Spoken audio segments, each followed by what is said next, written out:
ओम नमः शिवाय। शिव पुराण की इस श्रृंखला में आज आप सुनेंगे रुद्र संहिता का 5वां अध्याय, नारद जी का शिव तीर्थों में भ्रमण व ब्रह्मा जी से प्रश्न। सूत जी बोले, महर्षियों, भगवान श्री हरि के अंतर्ध्यान हो जाने पर मुनि श्रेष्ठ नारद शिवलिंगों का भक्ति पूर्वक दर्शन करने के लिए निकल गए।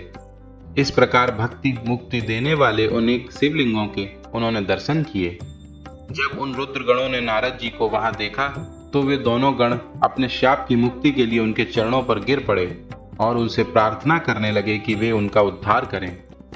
नारद मुने, हम आपके अपराधी हैं। राजकुमारी श्रीमती के स्वयंवर में आपका मन माया से मोहित था।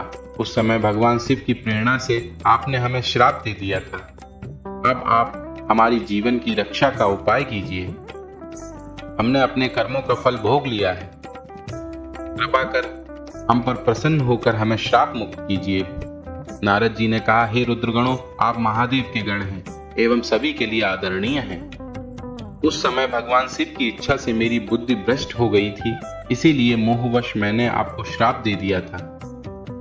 आप लोग मेरे इस अपराध को क्षमा करें, परंतु मेरा वचन झूठा नहीं हो सकता, इसीलिए मैं आपको श्राप से मुक्ति का उपाय बताता हूँ। मुनिवर विश्रवा के वीर द्वारा तुम एक राक्षसी के गर्भ से जन्म लोगे। समस्त दिशाओं में रावण और कुंभकर्ण के नाम से प्रसिद्धि पाओगे। राक्षस राज का पद प्राप्त करोगे। तुम बलवान व वैभव से युक्त हो जाओगे। तुम्हारा प्रताप सभी लोकों में फैलेगा। समस्त ब्रह्मांड के राजा होकर भी भगवान शिव के परम भक्तों में होगे। भगवान शिव के ही दूसरे स्वरूप श्री विष्णु के अवतार के हाथों से मृत्यु पाकर तुम्हारा उद्धार होगा तथा फिर अपने पद पर प्रतिष्ठित हो जाओगे। सूत जी कहने लगे कि इस प्रकार नारद जी की कथा सुनकर वे दोनों रुद्रगण प्रसन्न होते हुए वहां से चले गए और नारद जी भी आनंद से सराबोर हो मन में शिव जी का ध्यान करते हुए शिव तीर्थों का दर्शन करने लगे। इस प्रकार भ्रमण करते करते वे शिव के प्रिय नगरी काशीपुरी में पहुंचे और काशीनाथ का दर्शन कर उनकी पूजा उपासना की। श्री नारद जी शिव की भक्ति में डूबे उनका स्मरण करते हुए ब्रह्मलोक को चले गए। वहां पहुंचकर उन्होंने ब्रह्मा जी को आदर पूर्वक नमस्कार किया और उनकी स्तुति करने लगे। उस समय उनका हृदय शुद्ध हो चुका था और उनके हृदय में भगवान शिव जी के प्रति भक्ति भावना ही थी और कुछ नहीं। नारद जी बोले, हे पितामह, आप तो परम ब्रह्म परमात्मा के स्वरूप को अच्छी प्रकार से जानते हो।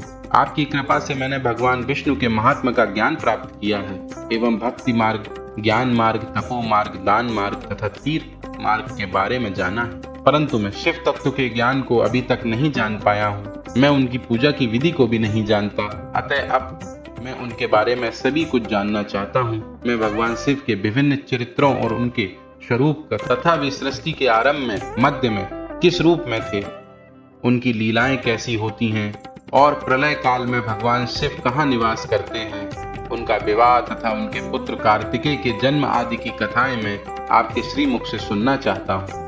भगवान शिव कैसे प्रसन्न होते हैं और प्रसन्न होने पर क्या क्या प्रदान करते हैं, इस संपूर्ण वृत्तांत को मुझे बताने की कृपा करें।